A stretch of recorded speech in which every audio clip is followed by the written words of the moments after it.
जय बोलो देवादिदेव खजराज श्री भगवान महावीर स्वामी की अहिंसा परमो धर्म की जय। परम पूज्य आचार्य गुरुवर श्री विद्यासागर जी महाराज की जय जय जय। परम पूज्य गुरुवर श्री प्रमाण सागर जी महाराज की जय जय जय। नमोस्तु गुरुदेव। एक बार एक व्यक्ति के ऊपर किसी साधु की बड़ी कृपा हुई और उन्होंने उसे एक पारस मणि दिया और कहा इसे ले जाओ, कल सूर्यास्त तक का टाइम मैं तुम्हें देता हूँ। ये बेशकीमती पारस मणि है, इससे तुम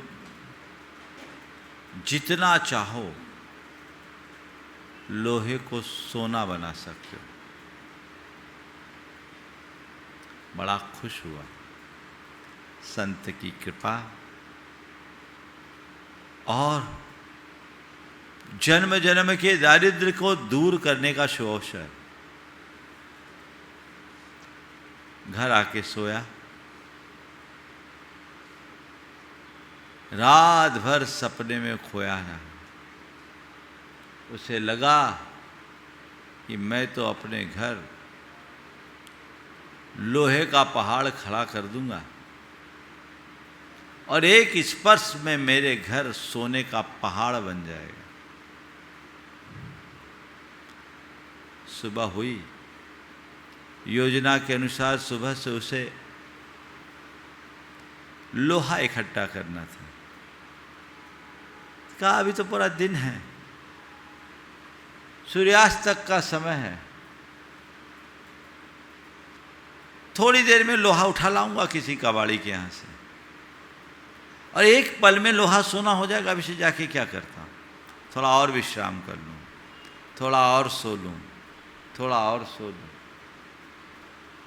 वो सोया, काफ़ी देर बीत गए, उसे नींद लग गई और सपनों में खोता रहा। वो एक ऐसी स्वर्ण नगरी में खो गया जहाँ सब कुछ सोने सोने का ही दिखा। उसकी आंखें खुली, घड़ी देखा, अब तो सूर्यास्त होने को है। भागा, लोहा इकट्ठा करके घर की ओर आने को था। सोचा मैं घर आऊं, घर नहीं पहुंच पाया। उससे पहले वो साधु मिल गए। साधु मिल गए, बोले बच्चा मेरी पारस मणि वापस दे, बच्चा मेरी पारस मणि वापस दे। बोले गुरुदेव मैं तो अभी कुछ कर ही नहीं पाया, मुझे एक दिन की मोहलत और दो, एक दिन का अवसर और दो, मैं कुछ नहीं कर पाया। बोला जो प्राप्त अवसरों का उपयोग नहीं करता उसके जीवन में कभी अवसर नहीं आता। तू कहता और अवसर दे, अब तुझे अवसर देने की कोई आवश्यकता नहीं। तेरे जैसे आलसी लोग दारिद्र्यपूर्ण जीवन जीने के लिए अभिशप्त हैं। तू कुछ नहीं कर सकता। बेचारा मुंह लटका के रह गया। उसे पारस मणि वापस करनी पड़ी। मुझे नहीं पता ये कब घटा, लेकिन हर मनुष्य के जीवन में ऐसा घटता रहता है। हमारे जीवन के जो क्षण हैं, हर क्षण जीवन को स्वर्णिम बनाने के क्षण हैं। हम अपने इन जिनों क्षणों का सदुपयोग करें तो अपने संपूर्ण जीवन को स्वर्णिम बना सकते हैं। लेकिन हमारे मन का आलस्य, हमारे अंदर का प्रमाद हमें ऐसा करने नहीं देता। नतीजा हम प्राप्त अवसर को खो देते हैं और उसकी जड़ है आलस्य। आज से आग्रह की बात विगत दिन हुई, आज बात आलस्य की। आलस्य ऐसा अदृश्य रोग है जो शरीर को नहीं आत्मा को शिथिल करता है। यह ऐसा जहर है जो धीरे धीरे व्यक्ति के अंदर की क्षमताओं को समाप्त कर डालता है। आलस का मतलब क्या है? कर्तव्य को जानते हुए भी उसे न करने की प्रवृत्ति, जान रहे फिर भी नहीं करे। जो कर सकता है फिर भी नहीं करता, समझ लो वो आलसी है। कर सकता है फिर भी नहीं करता, वो आलसी है।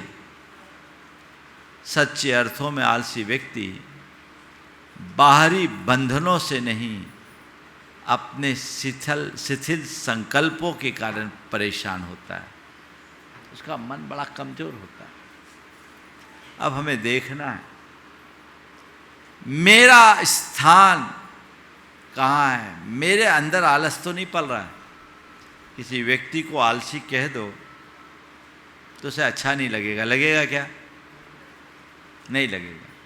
लेकिन हो सकता है कि ये आलस मेरे अंदर भी हो। आलस अनेक रूपों में आता है। ये एक प्रकार का ऐसा राक्षस है जो हमें ग्रस लेता है।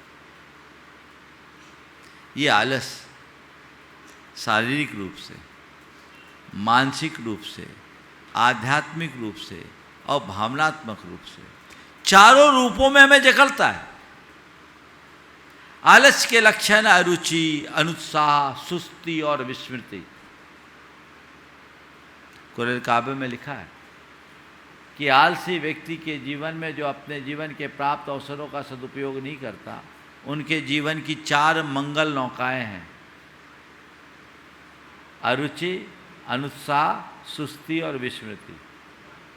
ये 4 मंगल नौकाएं जो डुबाने वाली है।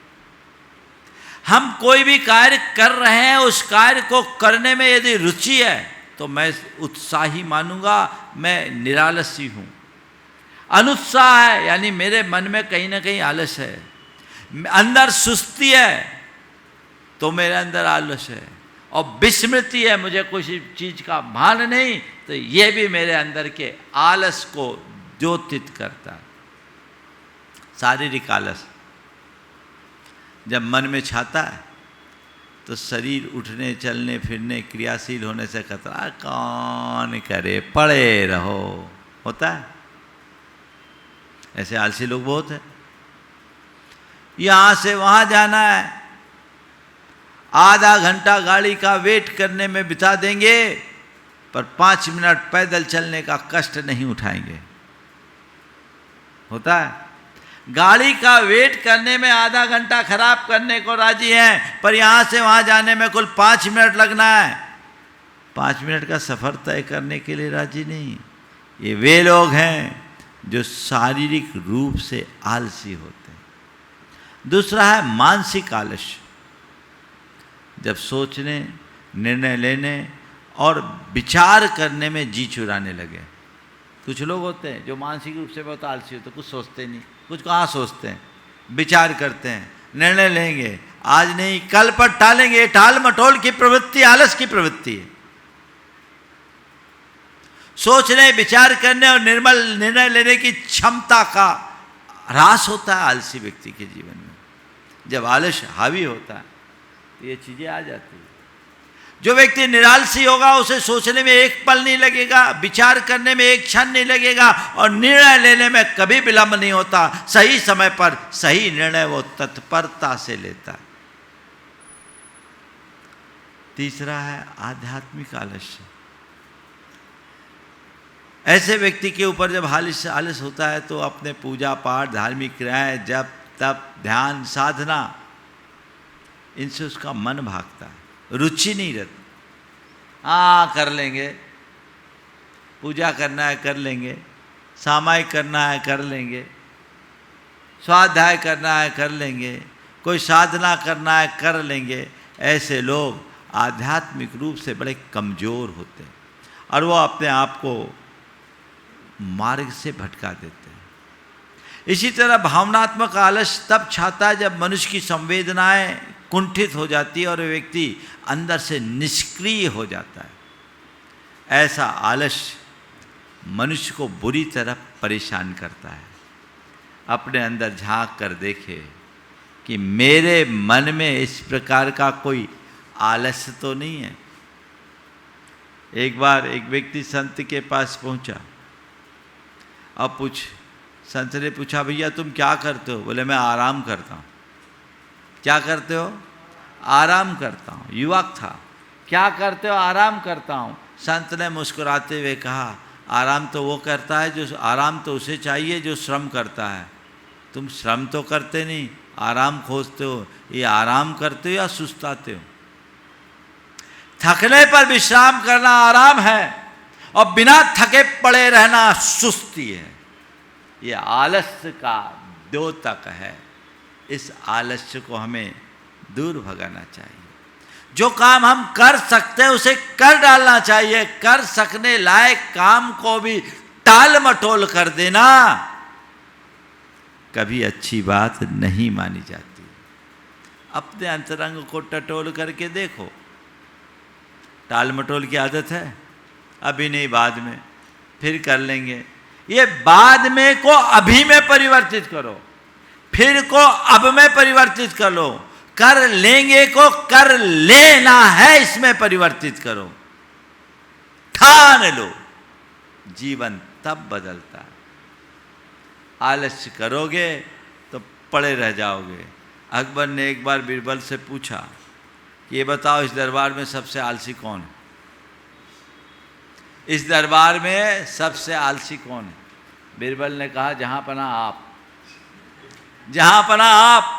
अकबर एकदम तमतमा गया, क्या बोलते हो? बोले, हाँ हुजूर, गुस्ताखी माफ हो। हमने आपको आलसी इसलिए कहा क्योंकि जो काम आप स्वयं कर ले सकते हो, जो काम आप स्वयं कर सकते हो, वो आप मंत्रियों से कराते हो। आलसी होने के लक्षण। दूसरों पर टालना, दूसरों पर सौंपना, ये हमारे जीवन की बड़ी दुर्बलता है। हमें ऐसी दुर्बलता से अपने आप को मुक्त करने की जरूरत है। सवाल है, ये आलस आता क्यों है? क्यों आता है? सबसे पहला कारण उद्देश्य विहीनता। अगर आपके सामने कोई ठोस उद्देश्य ना हो, कोई लक्ष्य ना हो, तो उद्देश्य या लक्ष्य का अभाव संपूर्ण जीवन को निरर्थक बना देता है। ऐसा व्यक्ति आलसी, मंद उद्यमी हो जाता है। ठीक है, चल रहा है, कोई मतलब ही नहीं। एक शब्द आता है तख्ता तोड़। बहुत सारे ऐसे लोग हैं जो तख्त तोड़ने वाले होते हैं। कई गाँवों में अभी भी ऐसे लोग हैं जो कभी नामी गिरामी सेठ के बच्चे रहे। उनसे पूछो कि भैया ये क्या करे? बोले, इनने तख्ता तोड़ा है। यानी पूरा जीवन चौकी में बिताया है, पूरा निकम्मे बन करके ज़िंदगी जी है इनने, आलसी बन करके जीवन बिताया इनने। अपने जीवन में कुछ भी करने योग्य कार्य नहीं किया क्योंकि उनका कोई उद्देश्य ही नहीं था। आलस होगा। एक विद्यार्थी है, यदि उसने अपने पढ़ाई का सही उद्देश्य नहीं बनाया, पढ़ नहीं पाएगा, आलस करेगा। एक व्यापारी है, अगर उसने अपने व्यापार का सही उद्देश्य नहीं बनाया और उसमें दृढ़ नहीं रहा, उस पर फोकस नहीं रहा, वो आलसी बना रहेगा। एक आम गृहस्थ है, अपनी गृहस्थी को अच्छे तरीके से संचालित करने का लक्ष्य नहीं बनाया, उसमें उसको आलस होगा। एक साधु है, अगर अपनी साधना का लक्ष्य नहीं बनाया तो वो भी भटकेगा। इसलिए जीवन सोद्देश्य होना चाहिए। दूसरा कारण है आत्मबल की कमी। जब व्यक्ति अपनी आत्मा की शक्ति को नहीं पहचानता तो व्यक्ति निराशित सा हो जाता, पड़े रहता है, वो आलसी बन जाता है। अपना आत्मबल जगा के रखो, आलस दूर दूर तक भी पास नहीं आएगा। उद्यमी बने रहोगे, आगे बढ़ने का भाव बना रहेगा, सब काम करने की इच्छा बनी रहेगी, प्रयास करो। या आप देखिए, तीसरा है इंद्रिय सुखों की लत, सुविधावादी दृष्टिकोण। जो लोग सुविधाभोगी होते हैं, आराम की आदतें आ जाती है, वो व्यक्ति मंद उद्यमी होता है। कर्म के प्रति कोई उसके मन में उत्साह नहीं होता, पुरुषार्थ करता नहीं, पड़ा है। कौन भोगे, कौन कष्ट भोगे, आलसी बन जाएगा। तो ज़्यादा सुविधा भोगी बनोगे तो आलसी बनोगे, कष्ट सहिष्णु बनोगे, उद्यमी बनोगे तो उत्साहित बने रहोगे और आगे चलोगे। और फिर चौथा है नकारात्मक लोगों की संगति।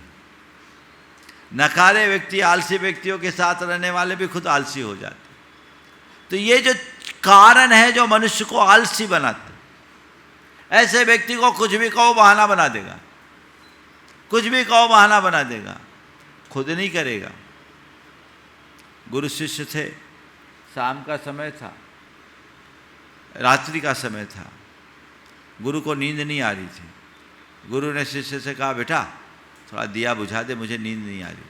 बोला, गुरुदेव क्यों दिया बुझाने की बात कर रहे हो, आप अपना सिर ढक लो, अंधेरा हो जाएगा, सिर ढक लो, अंधेरा हो जाएगा। गुरु ने कहा, अच्छा ठीक। थोड़ी देर बाद कहा, देख बाहर बारिश तो नहीं हो रही।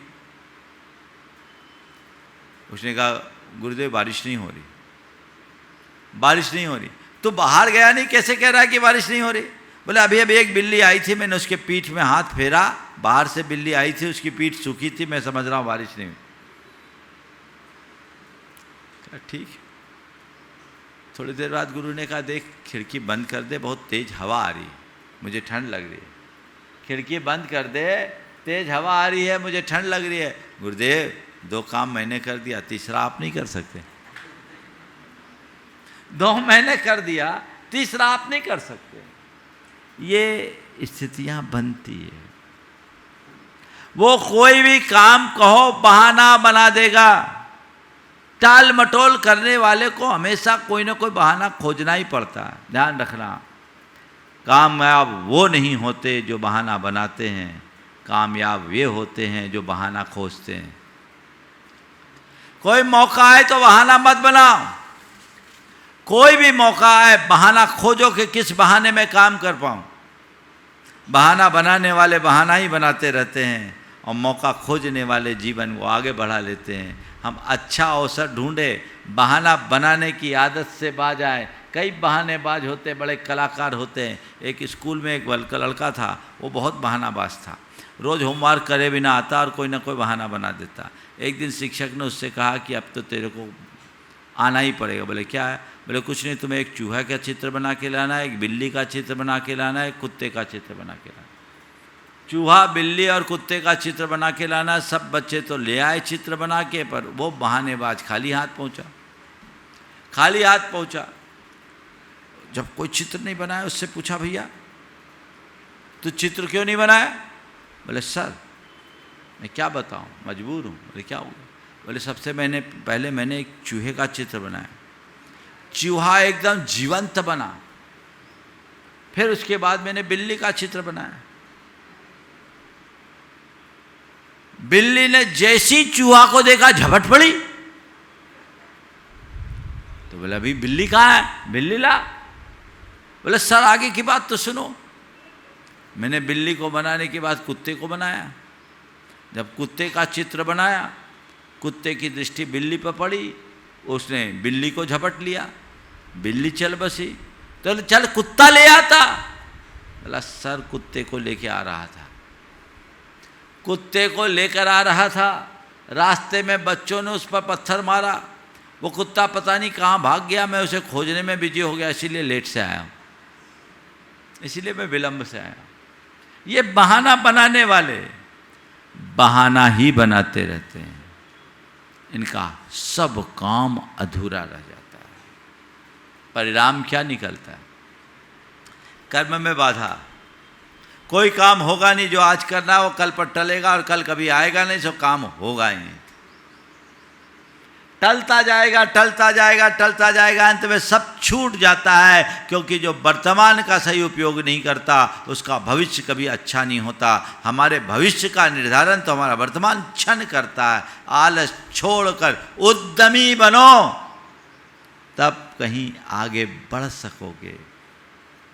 एक आदत डालिए कि आज का काम आज करना है, कल नहीं, और आज भी अब काम करके दम लेंगे।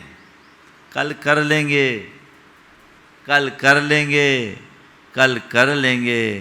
तो बस ऐसे लोग कर लेंगे, कर लेंगे, कर लेंगे होगा, कर कुछ नहीं सकेंगे। कुछ नहीं होता, काम ही नहीं होता। ऐसे लोगों की मानसिकता ही नहीं बन पाती। ऑफिस जाना था, पत्नी ने कहा आज आपको ऑफिस नहीं जाना क्या? बोले नहीं आज मेरी मानसिकता नहीं है, मैंने लीव लगा दी। ऑफिस नहीं जाना? बोले नहीं आज मेरी मानसिकता नहीं है, मैंने लीव लगा दी। पत्नी ने पूछा, ये मानसिकता आपकी कब तक बनी रहेगी? बोले रिटायरमेंट तक। जाना ही नहीं। ऐसे में क्या होगा? कुछ भी नहीं होगा। ऐसे आलसी व्यक्ति की प्रतिभा का ह्रास होता है। योग्यता होते हुए व्यक्ति पीछे रह जाता है। खरगोश में कितनी ताकत थी, पर कछुआ जीत गया, खरगोश हार गया। किसके कारण? किसके कारण? आलस। खरगोश क्षमतावान, प्रतिभावान होने के उपरांत भी, सर्व योग्यता से संपन्न होने के बाद भी पिछड़ गया अपने आलस के कारण, और कछुआ अल्प सामर्थ्य वाला होने के बाद भी जीत गया अपने उद्यम के कारण। इसलिए नीतिकार कहते हैं, उद्यमेन ही कार्याणि सिद्ध्यन्ति न मनोरथ है। केवल सोचने से काम पूरा नहीं होता, उद्यम करने से व्यक्ति को सफलता मिलती है। उद्यमी बनिए, काम कीजिए, आगे बढ़िए, पिछड़िए मत। जीवन तब संभलेगा, जीवन तब संवरेगा, तभी आगे बढ़ पाएंगे। इस पर पूरा ध्यान और पूरा फोकस होना चाहिए, इस पर चिंतन होना चाहिए, नहीं तो कुछ नहीं होगा। कहते आलस्यम ही मनुष्यानाम शरीरस्थो महारिपु। ये शरीर के भीतर पड़ने वाला सबसे बड़ा शत्रु है आलस्य, प्रमाद। एक क्षण का प्रमाद हमें अनंत भाव पीछे ले जाता है। ये भगवान महावीर की देशना है। इसलिए प्रमाद मुक्त होकर के अपना काम करो। ऐसा करोगे प्रतिभा का ह्रास होगा और आध्यात्मिक क्षति होगी। तुम्हारी आत्मा की प्रखरता खत्म हो जाएगी, कुछ नहीं कर पाओगे, निस्तेज हो जाओगे, और अंत में आएगा पश्चाताप। क्या आएगा? पश्चाताप। पछताओ, समय निकल गया, आप क्या करें भैया, काश मैं ऐसा कर लेता, काश मैंने ऐसा सोच लिया होता, काश मैंने ऐसा किया होता, काश मैंने ऐसा कहा होता। ये काश काश काश क्या है? गए। अब तो गई भैंस पानी में, कुछ बचने वाला नहीं है। ऐसा वाले व्यक्ति निरर्थक ही अपना जीवन बर्बाद कर देता है, कुछ नहीं करता। चल रहा है। एक व्यक्ति एक लड़का बड़ा आलसी था, परीक्षा देने के लिए गया, निबंध लिखना था उसमें आलस्य पर। आलसी व्यक्ति को आलस्य पर निबंध लिखना था। उसने 4 पन्ने खाली छोड़ दिए और 5वें में एक लाइन लिखा, इसी का नाम आलस्य है। इसी का नाम आलस्य है। अब कुछ नहीं करना। ये आलसीपन है जो कुछ करने नहीं देता। कई लोग हैं, हमें दूसरों को नहीं देखना, अपने अंदर देखना। मेरे अंदर कोई शारीरिक आलस तो नहीं, मेरे अंदर कोई भावनात्मक आलस तो नहीं है, मेरे अंदर मानसिक आलस तो नहीं है, आध्यात्मिक क्षेत्र में मैं आलसी तो नहीं बना हूं। यदि हूं तो मुझे उस आलस्यपूर्ण प्रवृत्ति से अपने आप को बचाना है। उसको बचाने का रास्ता बताने के लिए मैं आया हूं। हमेशा एक बात ध्यान रखना, आलस्य एक प्रवृत्ति बन गई है, दुर्बलता नहीं है। प्रारंभ तो दुर्बलता के रूप में होती, इस आलस्य का प्रारंभ एक दुर्बलता के रूप में होता है, लेकिन बढ़ते बढ़ते वही प्रवृत्ति बन जाती है। जो व्यक्ति बार बार टालता है, टालने का आदी हो जाता है, ऐसी प्रवृत्ति बन जाती है। दुर्बलता तब होती है जब आदमी गिर जाए, और प्रवृत्ति तब बनती है जब व्यक्ति उठने की इच्छा न रखे। गिरना दुर्बलता और उठने की इच्छा ना होना प्रवृत्ति है। इसलिए कभी भी आलस्य को छोटी बात न समझना। ये हमारी बहुत बड़ी बाधा है जो हमारे आत्म विकास में एक बड़ा अवरोध उत्पन्न करती है। इस बाधा का निवारण होना चाहिए। चाह करके भी लोग इन चीज़ों से जकड़े रहते हैं, और आज की नई पीढ़ी में ये आलस कुछ ज़्यादा दिखता है। खासकर ऐसे लोगों में बाकी कामों में फिर भी उत्साह दिख जाए, धर्म और परमार्थ के कार्यों में ऐसे लोग बड़े आलसी बन करके जीते हैं और ये आलस्यपूर्ण प्रवृत्ति पूरे जीवन को बर्बाद करती है। हमें इसे दूर करना है। अपने आप को आगे बढ़ाने के लिए सदैव तत्परता दिखानी चाहिए, सोचना चाहिए। आलसी लोग होते हैं, अवसर खोने के बाद जागते हैं। एक के घर एक चोर घुसा, पत्नी जाग गई, उसने पति को जगाया, उठो जी, ऐसा लगता है चोर आ गए। हाँ उठता हूँ। देखो चोर घर में घुस गए, उठ जाओ। हाँ उठता हूँ। देखो चोर अपने कमरे में घुस गए हैं और उन्हें सेफ को खोल लिया है, सारी ज्वेलरी इकट्ठे कर रहे हैं, आप उठ जाओ। तो कहा उठता हूँ। थोड़ी देर बाद कहा उनने सारे ज्वेलरीज को और अपने कीमती सामानों को एक पोटली में बांध लिया, भागने की तैयारी में। अभी भी उठ जाओ, जाग जाओ, पड़ोसियों को जगा दो तो हम उन्हें बचा सकते हैं। कहा उठता हूँ। तब तक चोर सामान लेकर के निकल गए। पति उठा, बोले क्या बोल रही थी? बोले अब आप सो जाओ। सो जाओ, मौका निकल गया, अब करने के लिए कुछ भी नहीं बचा। सवाल है इस आलसी प्रवृत्ति से हम बचे कैसे? अपने अंदर के आलस को तो हम समझते हैं, हर व्यक्ति में किसी न किसी प्रकार का आलस्य है। उस आलस्य से बचने के लिए मैं 4 बातें कहूँगा। सबसे पहली बात, लक्ष्य का निर्धारण करें। हर दिन के लिए एक छोटा सा उद्देश्य बनाए, आज मुझे ये करना है। और जो आज के दिन के लिए मैंने काम तय किया है वो काम मुझे करके ही दम लेना है। एक उद्देश्य, आज के दिन में मुझे ये करना है। आज मुझे सुबह से प्रवचन सुनने जाना है तो जाना है। कई लोग होते हैं प्रवचन के लिए सुनते तैयार होते हैं, अब चलो लेट हो रहे हैं यहीं टीवी पे सुन लेंगे। और टीवी पे क्या सुनते हैं? टीवी पे सुनते सुनते बातें भी करते हैं। कई लोग मोबाइल पे सुनने की बात करते हैं, तो उस समय 4 कार्यक्रम एक साथ चलते रहते हैं। ये बताओ सामने बैठ के सुनने का जो आनंद है वो दूर बैठ के है क्या? लेकिन आलसी लोग वहीं पड़े। अरे भैया आलस छोड़ के आओ, आनंद लो। जब झरना पास में बह रहा है तो फिर तुम सप्लाई का पानी क्यों पी रहे हो? ये तो तब के लिए है जब पहुंच पाना असंभव है, लेकिन संभव होने के बाद भी असंभव कर दोगे तो गड़बड़ है। उद्देश्य के अनुरूप कार्य करो। जो हमने एक उद्देश्य बना लिया, लक्ष्य बना लिया, जो लोग बनाए बैठे, एक दिन नागा नहीं होता, टाइम पर पहुंचते, दूर दूर से आते हैं, 20-20 किलोमीटर से भी आ रहे हैं। क्या है? जब हमारे सामने कोई उद्देश्य होता है तो सारी बातें गौण हो जाती हैं। आज ये काम करना है, कल के लिए मेरा ये काम है, ये टास्क है, ये मुझे करना ही है। दूसरी बात, नियमित दिनचर्या बनाएं। समयबद्ध जीवन हमेशा शिथिलता से मुक्त होता है। समय की पाबंदगी, ये काम मुझे कल ऐसा करना है, ऐसा करना है, ऐसा करना है, ऐसा करना है। मैं ऐसे कई उद्यमियों को जानता हूँ जो आज सफलता के शिखर पर पहुँचे। वे अपने पूरे दिन का, खासकर विनोद जी काला का, उनका पूरा शेड्यूल बन जाता है। वो रोज बना के चलते हैं और उसी अनुरूप अपना काम करते हैं। पूरे दिन अपने आप को, इस उम्र में भी व्यक्ति व्यस्त रहता है, तो उससे समय का पूरा सदुपयोग होता है, आलस नहीं आता, आदमी काम कर पाता है। एक्चुअल में व्यक्ति काम से नहीं थकता, व्यर्थ के कामों से थकता है, व्यर्थ के कामों से थकता है।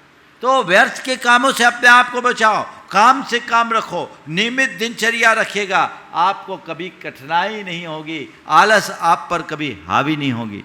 और फिर प्रेरक लोगों के साथ रहो, अच्छी प्रेरणा दे, जो तुम्हारे अंदर उत्साह का संचार करे, जिनके साथ रहने से तुम्हारी चेतना जागे, जिनके साथ रहने से तुम्हारे अंदर की उमंग उत्पन्न हो, जिसके साथ रहने से तुम उद्देश्यों से अनुबंधित रह सको, जो तुम्हें निरालसी बनने की प्रेरणा दे, उनके साथ रहो।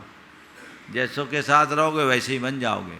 कई आलसी निकम्मे ऐसे होते, कोई काम की नहीं रहते, निठल्ले पड़े रहते हैं। ये निठल्लापन कभी उचित नहीं होता। उद्यमी उत्साही लोगों के साथ रहो तो जीवन में आगे बढ़ोगे, नहीं तो बस पड़े रह जाओगे। कुछ ना कुछ करने की आदत होनी चाहिए। अभी कुछ लोगों का कहना है कोविड के दौर में वो एकदम निठल्ले हो गए। कोविड के दौर में साल 2 साल घर में बैठे, सब घर में ही बैठ गए, कुछ करने की इच्छा नहीं होती। एक ने कहा महाराज अब काय को कुछ करना, व्यापार धंधा आप तो इतना है कि ज़िंदगी चल जाएगी। मैंने कहा ठीक है व्यापार बंद कर दिया, अच्छा है, तुम दिन भर करते क्या? धर्मपत्नी ने कहा मोबाइल चलाते रहते। क्या कर रहे हैं?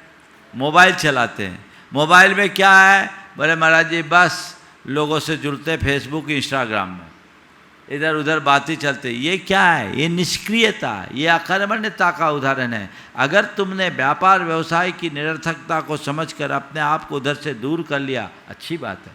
ज़्यादा पूरा जीवन धन पैसा कमाने में गंवाना भी व्यर्थ है, लेकिन यदि वहाँ से समय बचाया तो अपना समय अपने आत्मा के कल्याण में तो लगाए होते।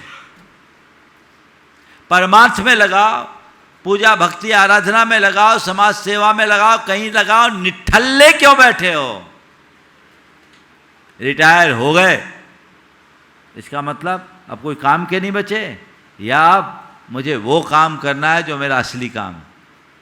असली काम में लगाओ रिटायरमेंट के बाद। व्यक्ति को निष्क्रियता नहीं सक्रियता से जुड़े रहना चाहिए, और ऐसा तभी होगा जब इस प्रकार की प्रेरणा देने वाले लोगों का साथ रखोगे।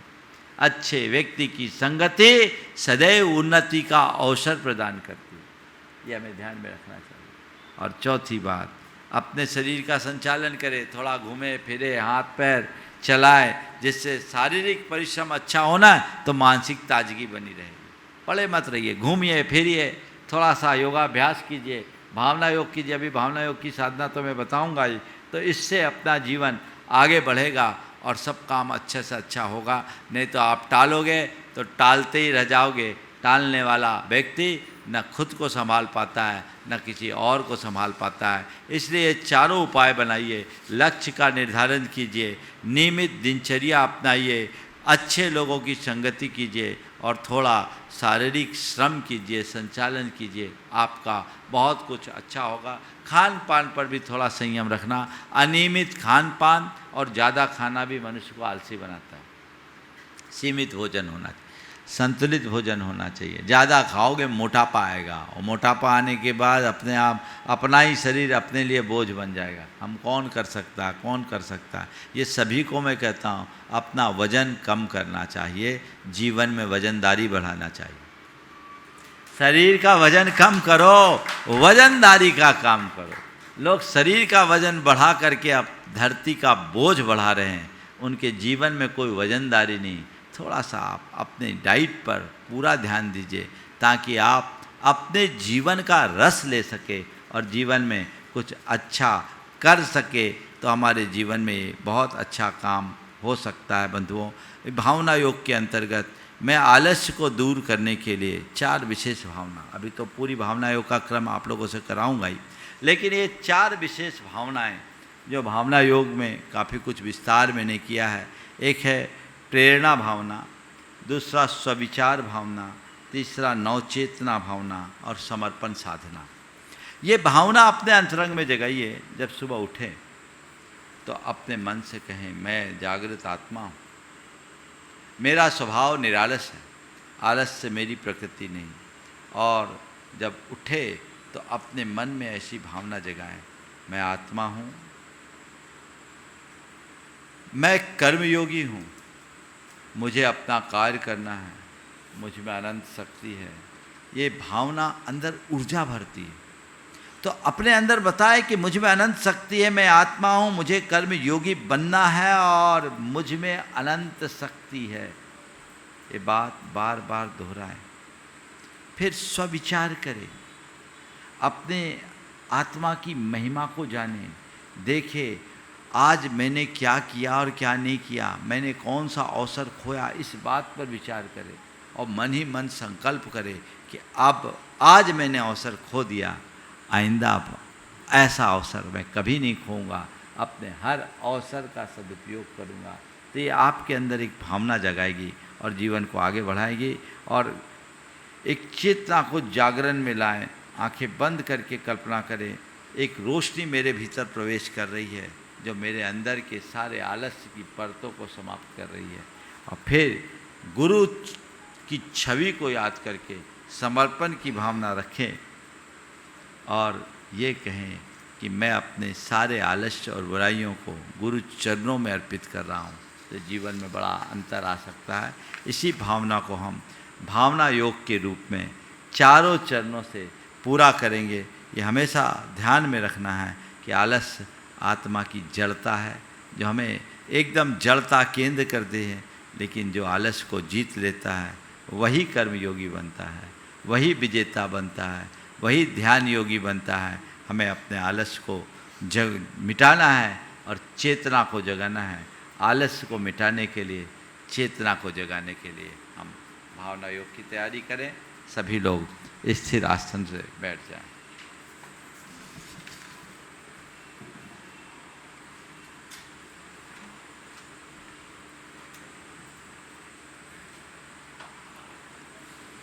आती जाती सांसों को देखें। श्वास ले और सांस छोड़ें, धीमी धीमी गहरी श्वास और धीमी धीमी गहरी निश्वास। श्वास लेते समय ऐसा महसूस करें कि मेरे भीतर अनंत ऊर्जा का प्रवेश हो रहा है, और श्वास छोड़ते समय ऐसा सोचें कि मेरे अंदर का सारा आलस बाहर निकल रहा है। श्वास ले और छोड़ें।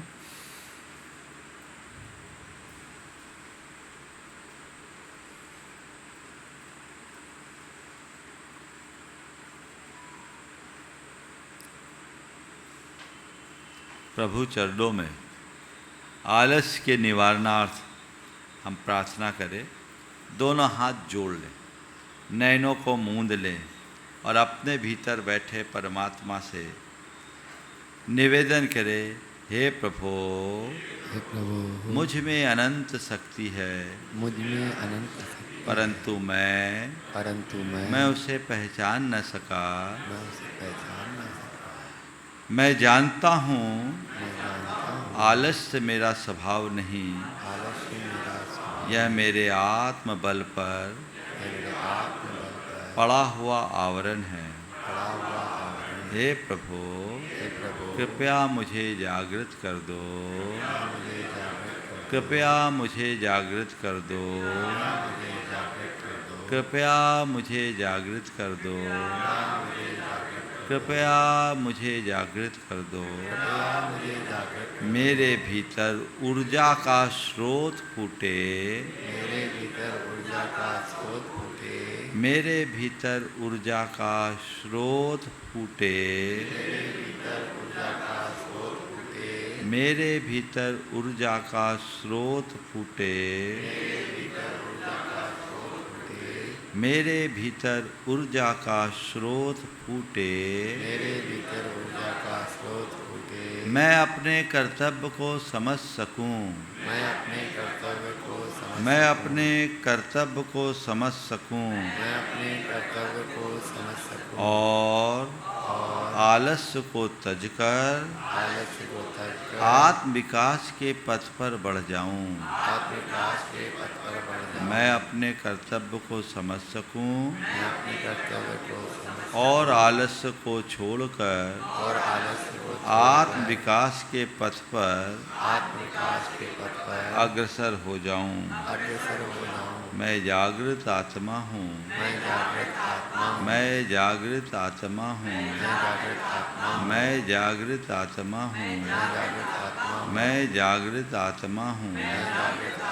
जागृतो हम, जागृतो हम, जागृतो हम, जागृतो हम, जागृतो हम, जागृतो जागृतो हम, जागृतो उद्यमशीलो हम, उद्यमशीलो मैं उद्यमशील हूँ, उद्यमशीलो हम, उद्यमशीलो उद्यमशीलो हम, उद्यमशीलो हम, उद्यमशीलो हम।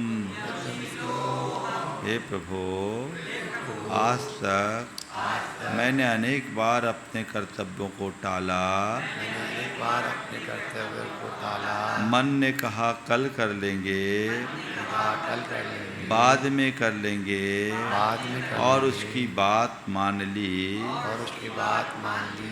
जीवन के अनमोल क्षण यूं ही व्यर्थ गए। जीवन के अनमोल क्षण गए। जीवन के अनमोल क्षण यूं ही व्यर्थ गए। जीवन के अनमोल क्षण यूं ही व्यर्थ गए। यह मेरा दोष है, यह मेरा दोष है, यह मेरा दोष है। यह मेरा दोष है। मैं उसे स्वीकार करता हूँ, मैं उसे स्वीकार करता हूँ, मैं उसे स्वीकार करता हूँ। मैं उसे स्वीकार करता हूँ। मैंने आलस्य के कारण मैंने आलस्य के कारण अवसर खोया, अवसर खोया, आत्मानुशासन तोड़ा, आत्मानुशासन तोड़ा, समय का अपमान किया, समय का अपमान किया, गुरुवाणी की अवहेलना की। गुरुवाणी की अवहेलना की। इसका मुझे घोर पश्चाताप है। इसका मुझे घोर पश्चाताप मैं है। उसकी निंदा करता हूँ, मैं उसकी निंदा करता हूँ, और इन सब का और इन सब का मैं हृदय से प्रायश्चित करता हूँ। मैं हृदय से प्रायश्चित करता हे हूँ। प्रभु,